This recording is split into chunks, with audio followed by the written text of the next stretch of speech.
Hello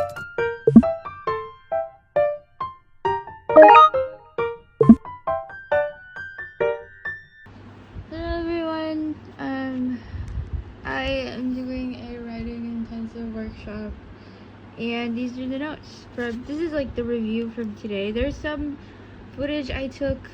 I also submitted like a tiny portfolio with my like most awarded recent short story and a little bit from my most recent writing, which is when the city sleeps. I don't have that, but when I get that back, I can show you. It's not that exciting. So this is the first day. It's the fiction experience entering the story. The person teaching us gets a lot of inspiration from French and Indian literature. This is one of his friends, and apparently he writes a lot of books. And then, remember when we read The Flowering Wand?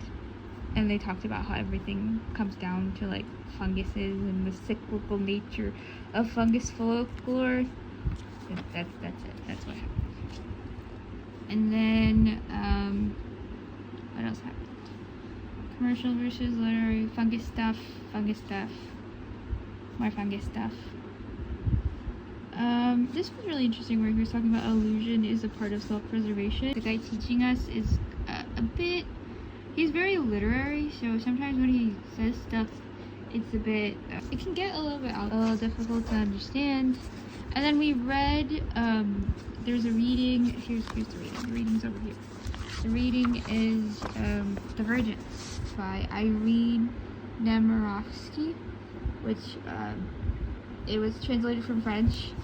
And essentially the vibe of the story is women, like there's older women, and they're kind of talking about love and passion. And they're kind of talking about how life sucks, but don't focus on that, and passion versus love, and then the bitter taste of life. This is a song by Bam Bam called Sour But It's Sweet. And then he talked about his analysis. He was talking about the intensity with shorter sentences versus longer sentences, and kind of the physicality, as well as the contemporary perspective shift. And he's talking about kind of showing versus telling, how it's important to master facial expressions and kind of the shifts in different facial expressions.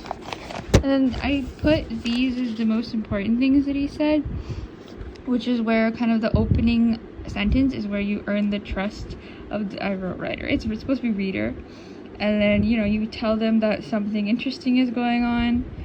And, also to think of the cadence of the human mind by using the variety. And then this is the kind of the general syllabus of the entire 6 days. This is day 1. This is the rest of the time that this is the stuff he's gonna be teaching us. And then he was talking about this is kind of the outline of him just talking about his syllabus in his mind, and it was a little bit disjointed, so I did redraw it at the end. So this is kind of, I apologize if this is a little bit confusing to follow. It is cleared up in the end, but initially he was talking about language, how it's higher than the common users of the language, and then how point of view is really important, and that the elements are kind of this triangle. He started with this triangle, and then he's kind of talking about timescape, so like if the story isn't in chronological order, and then kind of the emotional parts of that. And then if something isn't working, then you have to fix. It's not really a triangle, it's like a square, but it's okay. And then he was talking about language and like narrator and characters and dialogue, and then POV stuff. And then what's next? This is a book I was recommended because I like witch stuff.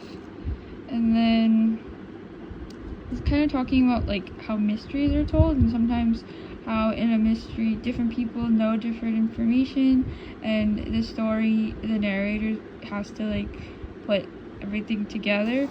And then in the excerpt that we read, it goes from first person to third person, and it was talking about different POVs, what you want to emphasize, Also, there was a lot of Indian literature, and I don't know anything about Indian literature, so I got really lost. And then there's just a lot of Indian people who recommended to me, but I don't know them, so it was a little bit, it was confusing. And here's like the nice overview. That is it without the like in-depth stuff. And then he was like, if you want to finish a story, you need patience and consistency. Yeah, and then he was like, when we do the class on language, you should read this guy. I didn't write his name correctly, and that's it. That's all that happened.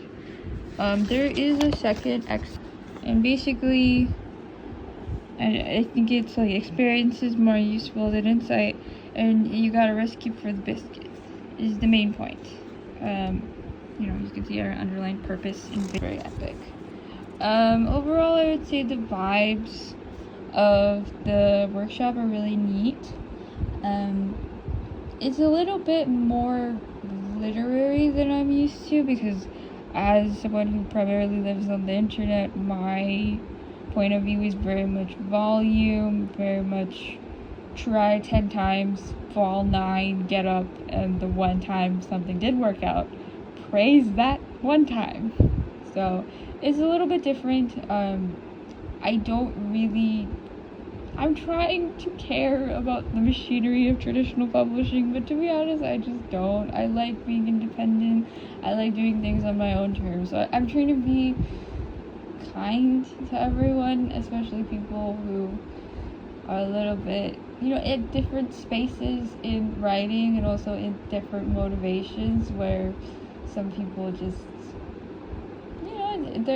they want to start, and I've finished a lot, so it's, sometimes I feel impatient, and I kind of feel like Shia LaBeouf screaming, just do it, but, everyone does things at their own pace, you gotta risk it for the biscuit, as Sir told us. I think I was very inspired during it. I was actually writing my derby project during it, just because, there's some things that are, out of scope for me. It's like they don't really matter, and it's like I'm so far along in my career that it doesn't, like, there's certain discussions that I can't add anything to, and it's like, it's a very much a beginner's discussion, so I'm just trying to be patient. It was nice. It was very inspirational, and it made me really motivated to make stuff. Was it good? Would I recommend it to other people? At my level, I think there's very few experiences that I can't, like, other than, like, going to the very expensive, like, the Gotham Writers Conference, which is, like, very intensive. I don't know what else I can really do that is learning, other than, like, my DIY folklore degree and then continuing to make stuff. So I feel kind of sad in a sense that it's difficult for me to find new things to learn. So I don't know, I hope that, in terms of my problems with white room syndrome, my problems with I don't have problems with descriptions, but sometimes I struggle with floating head syndrome, so like white room and floating head, and then maybe some descriptive stuff, and also like learning about different writers that I've never heard of. So I hope at the end of the 6 days I will feel I have a new direction to think of in terms of where my self-study and my self-education is going. And, my whole life is about risking it for the biscuit. So I really look forward to kind of feeling validated, and just, it's nice to have support from someone so illustrious. I just want to get better, and I hope at the end I am slightly better than before. Anyways, that's it for day 1. Thank you for watching. I hope this was not boring.